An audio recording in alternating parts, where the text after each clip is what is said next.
Welcome to ಪ್ರಕೃತಿ diaries. ಇದು ನನ್ನ ಮೊದಲನೇ ವ್ಲಾಗ್ ಆಗಿರುತ್ತೆ ಆ್ಯಂಡ್ ಇದು ನನ್ನ ಸಂಡೇ ವ್ಲಾಗ್.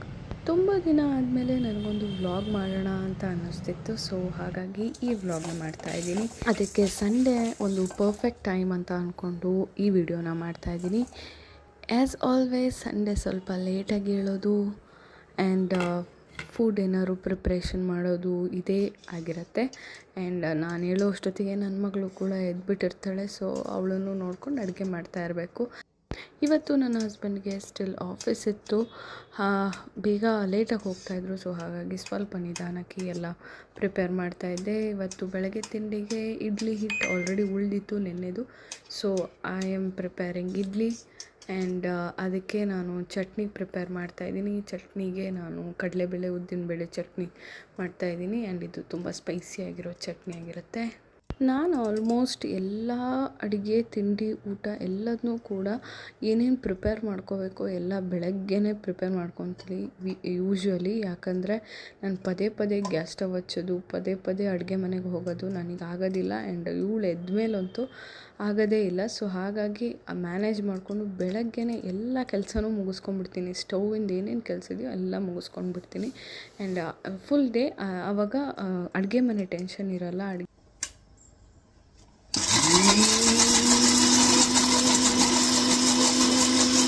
ಟೇಸ್ಟಿ ಅಂತ ಅಂದರೆ ಮಗಳಿಗೆ ಸ್ನ್ಯಾಕ್ಸ್ ಬೇಕಾದರೆ ಅದನ್ನು ಪ್ರಿಪೇರ್ ಮಾಡಿಟ್ಟಿರ್ತೀನಿ. ಒಂದು ಸ್ಟವಲ್ಲಿ ನನಗೆ ತರಕಾರಿಗಳು ಏನಾದ್ರು ಬಾಯ್ಲ್ಡ್ ವೆಜಿಟೇಬಲ್ಸ್ ಬೇಕು ಅಂದರೆ ಅದನ್ನು ರೆಡಿ ಮಾಡಿಟ್ಟಿರ್ತೀನಿ ಆ್ಯಂಡ್ ರೈಸ್ ಪ್ರಿಪೇರ್ ಮಾಡಿರ್ತೀನಿ ಆ್ಯಂಡ್ ಸಾಂಬಾರು ಒಂದು ಸ್ಟವಲ್ಲಿ. ಹೀಗೆ ಆಲ್ಮೋಸ್ಟ್ ಎಷ್ಟಾಗುತ್ತೋ ಅಷ್ಟು ಗ್ಯಾಪಲ್ಲಿ ನಾನು ಮ್ಯಾನೇಜ್ ಮಾಡೋಕ್ಕೆ ಟ್ರೈ ಮಾಡ್ತೀನಿ. ಇವಳು ಎದ್ದಾಗ ಅವಳು ತಿಂಡಿ ತಿನ್ನಿಸ್ತಾ ಇರ್ಬೇಕಾದ್ರೆ ಎಲ್ಲ ನಾನು ಲೈಕ್ ಫ್ರೈ ಮಾಡೋದಿದ್ರೆ ಅಥವಾ ಬಾಯ್ಲ್ ಮಾಡೋದಿದ್ರೆ ಅಥವಾ ರೈಸ್ ಇವಳಿಗೆ ಮಧ್ಯಾಹ್ನಕ್ಕೆ ಬೇಕು ಅಂತ ಇದ್ದರೆ ಅದನ್ನೆಲ್ಲ ಇವಳಿಗೆ ತಿಂಡಿ ತಿನ್ನಿಸ್ತಾನೆ ಮಾಡ್ಕೊಂಬಿಡ್ತೀನಿ. ಸೊ ದ್ಯಾಟ್ ಪದೇ ಪದೇ ನನಗೆ ಈ ಅಡುಗೆ ಮನೆಗೆ ಬರೋದು, ಕ್ಲೀನಿಂಗ್ ಮಾಡೋದು ಎಲ್ಲ ಇರೋಲ್ಲ. ಆ್ಯಂಡ್ ನನ್ನ ಹೌಸ್ ಹೆಲ್ಪ್ ಬರ್ತಾರೆ, ಅವರು ಪಾತ್ರೆ ತೊಳಿಬೇಕು ಅಂತಂದರೆ ಅವ್ರಿಗೆ ಎತ್ತಿಡಬೇಕಾಗತ್ತೆ. ಸೊ ಅಷ್ಟೊತ್ತಿಗೆ ಎಲ್ಲ ಮುಗಿಸ್ಬಿಡ್ತೀನಿ.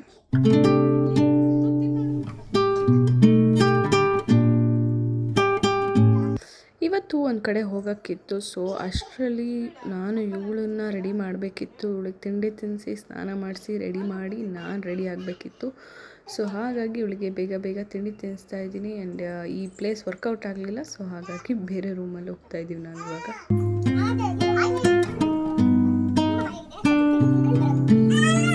ಇವಳದ್ದು ಈಗ ತಿಂಡಿ ಮುಗೀತು. ತಿಂಡಿ ಮುಗಿದ್ಮೇಲೆ ನಾನು ತಟ್ಟೆಗೆ ಹಾಕ್ಕೊಂಡು ಟಿ ವಿಯಲ್ಲಿ ಒಂದು ಒಳ್ಳೆ ಸಾಂಗ್ ನೋಡಿಕೊಂಡು ನಾವು ಹೋಗಿ ಆ್ಯಕ್ಚುಲಿ ಎಲ್ಲೋ ಹೋಗಬೇಕಿತ್ತು. ಹೋಗಿ ಬಂದ ಮೇಲೆ ನಾನು ವಿಡಿಯೋ ಕಂಟಿನ್ಯೂ ಮಾಡ್ತಾಯಿದ್ದೀನಿ ಬಿಕಾಸ್ ಅವಳೆಲ್ಲೂ ವಿಡಿಯೋ ಮಾಡೋಕ್ಕೆ ಬಿಡಲಿಲ್ಲ.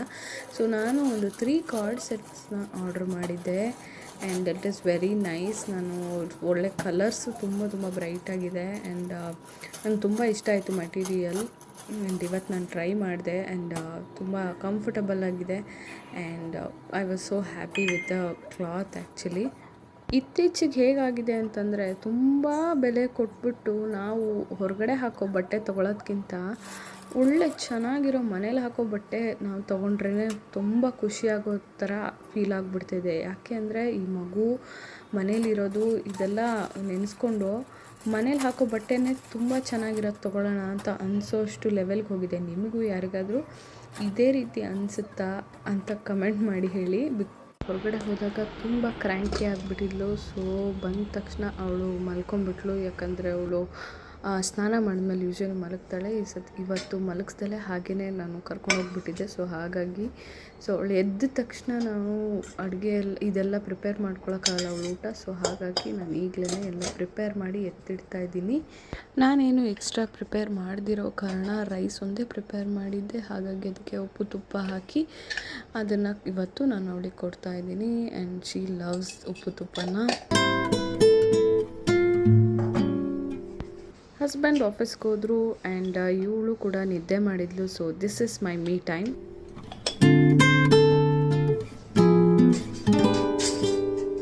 ಟೈಮಲ್ಲಿ ಹೆಲ್ಪ್ ಆಗೋದು ನನಗೆ ನನ್ನ ಬ್ಲೂಟೂತ್ ಹೆಡ್ಸೆಟ್ಟು ರೀಸೆಂಟಾಗಿ ತೊಗೊಂಡೆ ಆ್ಯಂಡ್ ನಾನು ಆರಾಮಾಗಿ ನನ್ನ ಫೋನಲ್ಲಿ ಏನಾದ್ರು ಸೀರೀಸು ಅಥವಾ ಮ್ಯೂಸಿಕ್ ಕೇಳೋದು ಏನಾದ್ರು ಒಂದು ಮಾಡ್ಬೋದು ಈ ಬ್ಲೂಟೂತ್ ಹೆಡ್ಸೆಟ್ಟಿಂದ. ಸೊ ನನಗೊಬ್ಳಿಗೆ ಆಗಿದ್ದರಿಂದ ನಾನು ಝೊಮ್ಯಾಟೋಲಿ ಆರ್ಡರ್ ಮಾಡಿದ್ದೆ ದಟ್ ಹೋಮ್ ಸ್ಯಾಂಡ್ವಿಚ್ ಅಂತ and it is many times I have ordered this and it is very nice.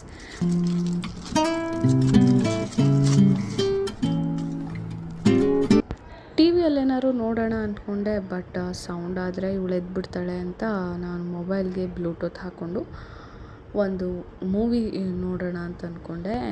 And ಈ ಥರ ನನಗೆ ಕ್ವೈಟ್ ಟೈಮ್ ಸಿಗೋದು ತುಂಬ ರೇರ್ ಆಗಿರುತ್ತೆ. ಆ್ಯಂಡ್ ಒಂದು ಅವಳು ಇದ್ದಿರ್ತಾಳೆ, ಇಲ್ಲ ನಾನು ಅಡುಗೆ ಮನೇಲಿ ಏನೋ ಕೆಲಸ ಮಾಡ್ತಿರ್ತೀನಿ, ಈ ಥರ ಆಗಿರುತ್ತೆ. ಸೊ ನನಗಿವತ್ತು ತಿನ್ಕೊಂಡು ಟಿ ವಿ ನೋಡಿ ಎಷ್ಟು ದಿವಸ ಆಗೋಗ್ಬಿಟ್ಟಿತ್ತು. ಆ್ಯಂಡ್ ಇವತ್ತು ನನಗೆ ಆ ಕ್ವೈಟ್ ಟೈಮ್ ಸಿಕ್ತು. ಆ್ಯಂಡ್ ಜೊತೆಗೆ ಚಾಕೋಲಾವಾ ಕೇಕ್ ಕೂಡ ಆರ್ಡರ್ ಮಾಡಿದ್ದೆ, ಅದನ್ನು ಕೂಡ ತಿಂದೆ. I was so happy.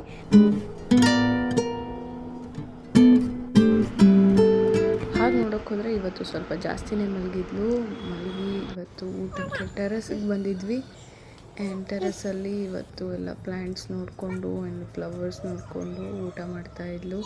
And ಊಟ ಮಾಡಾದಮೇಲೆ ಅವಳಿಗೆ ವಾಟರ್ ಟಬ್ಬಲ್ಲಿ ಕೂರಬೇಕು ಅಂತ ತುಂಬ ಆಸೆ ಇತ್ತು. ಆ್ಯಂಡ್ ನನಗೂ ತುಂಬ ದಿವಸದಿಂದ ಅನ್ನಿಸ್ತಿತ್ತು, ಬಟ್ ಟೈಮ್ ಆಗ್ತಿರ್ಲಿಲ್ಲ ಅಂತ ನಾನು ಹಾಗೆ ಪೋಸ್ಟ್ಪೋನ್ ಮಾಡ್ಕೊಂಡು ಬಂದಿದ್ದೆ. ಸೊ ಇವತ್ತು ನಾನು ಅವಳಿಗೆ ಇನ್ನೂ ಹೇಳಿರಲಿಲ್ಲ, ಅವಳಿಗೆ ಕ್ಲೂನು ಕೊಟ್ಟಿರಲಿಲ್ಲ. ಊಟ ಆದಮೇಲೆ ಗಿಡಕ್ಕೆ ಹೆಂಗಿದ್ರು ನೀರು ಹಾಕಬೇಕಿತ್ತು. ಸೊ ಆ ಟೈಮಲ್ಲಿ ಅವಳನ್ನು ವಾಟರ್ ಟಬ್ಬಲ್ಲಿ ಕೂರ್ಸೋಣ ಅಂತ ಅಂದ್ಕೊಂಡಿದ್ದೆ. ಸೊ ಊಟನೂ ಹಾಗೆ ಕಂಪ್ಲೀಟ್ ಮಾಡಿದ್ಲು.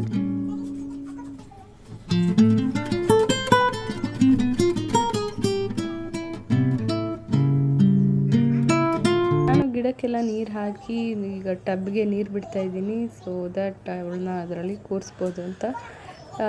ನಾನು ಹೀಗೆ ಇದನ್ನು ಪ್ಲ್ಯಾನ್ ಮಾಡ್ತಾ ಒಳ್ಳೊಳ್ಳೆ ಫೋಟೋಸ್ನ ತೆಗಿಬೇಕು ಅಂತ ಪ್ಲ್ಯಾನ್ ಮಾಡಿದ್ದೆ. ಆ್ಯಂಡ್ ಅದು ಕೂಡ ಆಯಿತು. ತುಂಬ ಚೆನ್ನಾಗಿ ಪೋಸ್ ಕೂಡ ಕೊಟ್ಟಳು. ಕೆಲವು ಫೋಟೋಸ್ನ ಲಾಸ್ಟಲ್ಲಿ ಹಾಕಿರ್ತೀನಿ ನೋಡಿ. ಆ್ಯಂಡ್ ನಿಮ್ಮ ಮಕ್ಕಳಿಗೂ ಇದೇ ಥರ ನೀವು ಪ್ರಾಕ್ಟೀಸ್ ಮಾಡಿಸ್ತೀರಾ ಅಥವಾ ನೀವು ಒಂದು ಟೈಮ್ ಈ ಥರ ಸ್ಪೆಂಡ್ ಮಾಡೋಕ್ಕೆ ಬಿಡ್ತೀರಾ ಅಂತ ಕಮೆಂಟ್ ಮಾಡಿ. ಮಗಳಿಗಂತೂ ತುಂಬ ಇಷ್ಟ ಆಯಿತು. ಆ್ಯಂಡ್ ಅವಳು ಚೆನ್ನಾಗಿ ನಿದ್ದೆ ಮಾಡಿ ಎದ್ದಿದ್ಲು. ಸೊ ದಟ್ ಅವಳು ಆರಾಮಾಗಿದ್ಲು, ಕ್ರ್ಯಾಂಕಿ ಆಗಿಲ್ಲ. ಆ್ಯಂಡ್ ಅವಳು ಟಾಯ್ಸ್ ಎಲ್ಲ ತೊಗೊಂಡು ಈ ನೀರಲ್ಲಿ ಆಟಾಡ್ತಾ ಇದ್ಲು. And she was so happy.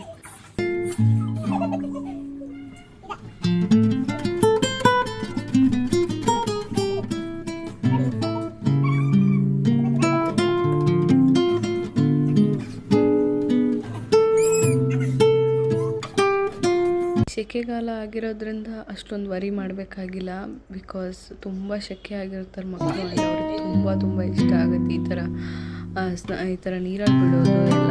So ಅವಳು ಕರ್ಕೊಂಡ್ಬಂದು ಇವಾಗ ರೆಡಿ ಮಾಡಿ ನಾನು ನನ್ನ ಹೆಡ್ಸೆಟ್ ತೊಗೊಂಡಿದ್ದೆ ಹೊಸದು. ಸೊ ಅದೆಲ್ಲ ನೋಡ್ತಾ ಇದ್ಲು ತೊಗೊಂಡು. ಆ್ಯಂಡ್ ಸ್ವಲ್ಪ ಪಾತ್ರೆಗಳು ಹಾಗೆ ಉಳಿದಿತ್ತು, ಅವಳನ್ನು ಹಾಗೆ ಕಿಚನ್ ಟೇಬಲ್ ಮೇಲೆ ಕೂರಿಸ್ಕೊಂಡು ಮಾತಾಡುತ್ತಾ ಹಾಗೆ ಎಲ್ಲ ಪಾತ್ರೆಗಳನ್ನು ತೊಳೆದೆ. ಆ್ಯಂಡ್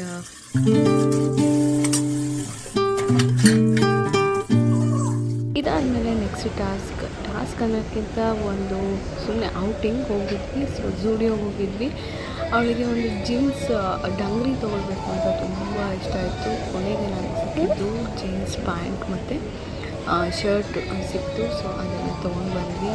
ಅವಳಿಗೆ ಸೈಜು ಕರೆಕ್ಟ್ ಆಗಲಿಲ್ಲ. ನನಗೆ ಒಂದು ಟ್ರೈ ಮಾಡಿ ನೋಡಿದಾಗ ಬಟ್ ಸ್ಟಿಲ್ ಅದು ಸ್ವಲ್ಪ ದೊಡ್ಡ ಆಯಿತು ಅಂತ ಹಾಗೆ ಇಟ್ಕೊಂಡೆ. And she was so happy to walk inside the ಝೂಡಿಯೋ.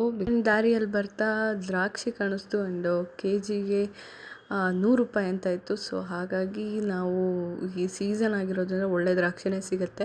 And ಹಾಗೆ ಬರ್ತಾ ನನ್ನ ಫೇವ್ರೆಟ್ ದಹಿ ಪೂರಿನ ತಿನ್ಕೊಂಡು ಬಂದೆ. ನಿಮ್ಮ ಫೇವ್ರೆಟ್ ಚಾಟ್ಸ್ ಯಾವುದು ಅಂತ ಕಮೆಂಟ್ ಮೂಲಕ ತಿಳಿಸಿ. ಆ್ಯಂಡ್ ಹೀಗೆ ನನ್ನ ಅಕೌಂಟ್ ಸಬ್ಸ್ಕ್ರೈಬ್ ಆಗಿ ಈ ವಿಡಿಯೋ ನಿಮಗೆ ಇಷ್ಟ ಆಗಿದ್ರೆ ಲೈಕ್ ಮಾಡಿ.